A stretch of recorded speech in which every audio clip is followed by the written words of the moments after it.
ममता बनर्जी ला इलाहा इल्लल्लाह मोहम्मद रसूलुल्लाह ये नारा दिया करते थे। जे इस बार भाईपो हटाओ बंगाल बचाओ, सोच लिया ये बंगाल का लोग, भाईपो हटाओ बंगाल बचाओ। क्यों भाईपो को हटाना चाहिए? वो भाईपो तुलाबाज है, पूरा करप्शन में वो पूरा इन्वेस्टमेंट है, वो पूरा एमडी है कंपनी का, चिट फंड कंपनी का एमडी है। वो बंगाल का एक खासियत यही है कि ये दिमाग से काम लेते हैं, तो उसका दिमाग में घुस गया है क्यों व्हील चेयर है, क्यों उन्होंने नंदीग्राम में आई, तो ये सब बंगाल का दिमाग में घुस गया है। तो बंगाल का लोग ठान लिया है जिस बार परिवर्तन करके ही रहेगा। तो उनका काम नहीं आएगा क्योंकि मुख्यमंत्री अरविंद केजरीवाल भी कुछ इसी तरीके का, उन्होंने इलेक्शन से पहले वो हनुमान मंदिर जाते थे, थप्पड़ खाना, सिंपैथी आना। वही तो हम बोल रहे हैं ना, ये बंगाल है, ये दिल्ली नहीं है, ये यूपी नहीं है, ये अलग है। यहाँ का लोग दिमाग से काम लेता है। आप बंगाली का पहचान क्या है, उसका दिमाग बहुत चलते हैं, तो वो दिमाग से जान लिया है ये सब क्या क्यों कर रहा है, तो वो उसका कोई सिग्निफिकेंस नहीं होगा। 10 साल में दिमाग नहीं आया बंगालियों को। देखिए 10 साल का एक कहानी था, 10 साल में जब लेफ्ट फ्रंट को उन्होंने हटाया उसका क्रेडिट तो उसको जाएगा ही, तो 10 साल तो दे दिया लोगों ने। किंतु इस 10 साल के बाद जब फिर उसका जो करप्शंस का जो चार्जेस है, मेनली जो उसका भतीजा का जो करप्शंस का चार्जेस है, और जो सेंट्रल का साथ जो नॉन कॉर्पोरेशन है, ये सब को देखते हुए बंगाल का लोग चाहते हैं कि डबल इंजन का सरकार हो, दिल्ली और वेस्ट बंगाल में एक ही सरकार बने। हमने 10 साल का उसका शासन देखा है, तो बंगाल में जिस तरह से करप्शन हुआ है, तो मेन मुद्दा जो है करप्शन है, मेन मुद्दा जो है अनएम्प्लॉयमेंट है, मेन मुद्दा जो है जो सेंट्रल स्कीम और जो स्टेट का जो स्कीम है उसका जो इन टैंडेम ना होने के बावजूद जो प्रॉब्लम हो रहा है। मान लीजिए क्या वो 700 यहाँ पे किया है, लेकिन आयुष्मान भारत यहाँ पे क्यों नहीं किया? मान लीजिए आयुष्मान भारत के बाद जिन लोगों को आयुष्मान भारत का बाहर है उन लोगों को वो 700 दे सकते थे। मान लीजिए पीएम किसान को यहाँ के लागू करने का बाद वो फिर भी किसान सम्मान निधि दे सकते थे, लेकिन वो क्या किया, वो मोदी जी दे रहा है इसलिए नहीं लेके। अरे कौन वंचित हो रहा है? गरीब जनता ने वंचित हो रहा है ना, तो उसको क्यों भाई वंचित कर रहे हैं? आपका ईगो के लिए सेंट्रल स्टेट की जो लड़ाई है उससे तंग आ गए। नहीं देखिए बहुत कुछ से तंग आ गए, हम क्यों लड़ाई करें? देखिए वोट का समय हम लड़ाई करेंगे, पार्टी के लिए लड़ेंगे, किंतु उसका बाद क्या है, हमारा बंगाल है ना, हम रहेंगे यहाँ पे ना। इसका जो यूथ जो काम मिलेगा तो किसका, मेरा भाई का काम मिलेगा, मेरा दादा को काम मिलेगा, मेरा बच्चे को काम मिलेगा। तो हम लोग तो देखिए लड़ाई के बाद जो है वो डेवलपमेंट का मुद्दा है, तो इस डेवलपमेंट का मुद्दे पे हम चाहते हैं कि बीजेपी ने पश्चिम बंग एक बार जिस तरीके से चुनावी हिंसा होती है, क्या आपको लगता है कि निष्पक्ष वोटिंग हो पाएगी? नहीं देखिए इस बार निष्पक्ष चुनाव होगा, सेंट्रल फोर्स का यहाँ पे तैनात होगा और निष्पक्ष चुनाव होगा। ये टीएमसी के नेता कह रहे हैं बूथ पे हमारा भी वोटर पहुंचेगा चाहे जो आ जाए। देखिए टीएमसी क्या बोलते हैं, ये तो माइंड गेम है ना, वो क्या बोलेगा, वो उसका तो यही स्ट्रेंथ है, तो वो इस स्ट्रेंथ पे खेलेंगे।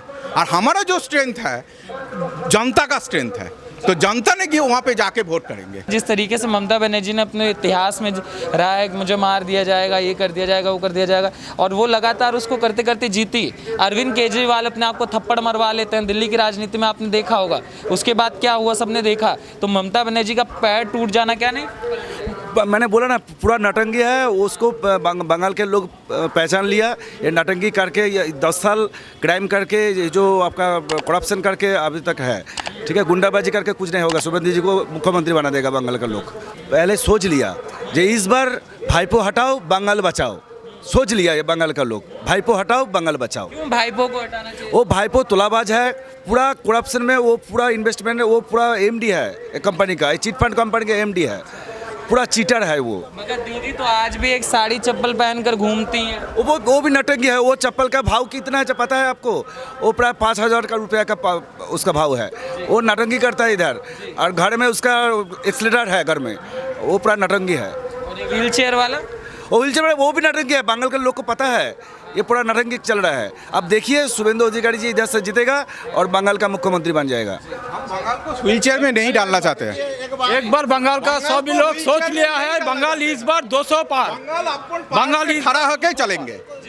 सच्चाई छुप नहीं सकती बनावट उसूलों से, खुशबू आ नहीं सकती कागज के फूलों से। जो सच्चाई है, ये ममता बनर्जी की जो बनावट उसूल दिखा रही है ना, लंगड़ा लुला के, ये बंगाल के लोग समझ गए हैं, ये नहीं चलने वाला है। इसमें कोई इफेक्ट नहीं पड़ने वाला, क्योंकि मैं आपको बता देता हूँ, इससे पहले ममता बनर्जी ला इलाहा इल्लल्लाह मुहम्मद रसूलुल्लाह ये नारा दिया करते थे।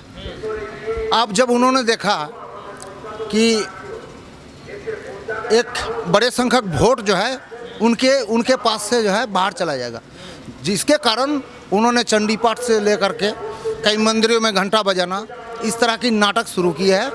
पर ये नाटक चलने वाली नहीं है बंगाल के अंदर, नहीं चलेगा। अच्छा, ये जो पैर वाला कांड हुआ है, टीएमसी वाले कह रहे हैं भाजपा वालों ने करवाया है, और ममता बनर्जी के फोटो है, तुरंत फोटो पोस्ट होने लग गई कि उनके पैर में प्लास्टर चढ़ गया है, सब सिंपैथी दिखा रहे हैं। तो क्या लग रहा है, बंगाल की जनता दिखाएगी सिंपैथी? वो व्हील चेयर से रैली करने वाली है, कह रही है। देखिए, भारतवर्ष के लोकतंत्र में सबको विचार मांगने की अधिकार है, पहली बात तो ये है।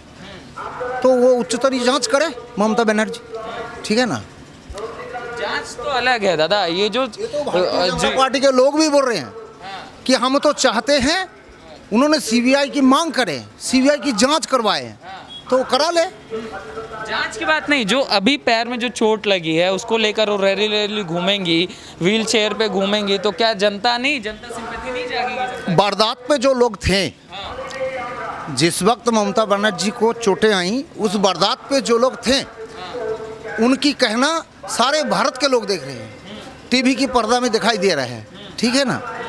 तो ये तो किसी से छुपी नहीं है। देखिए, नंदीग्राम का जो मामला है, वो नंदीग्राम का जो मेन कांडारी जो है वो शुभेंदु अधिकारी है।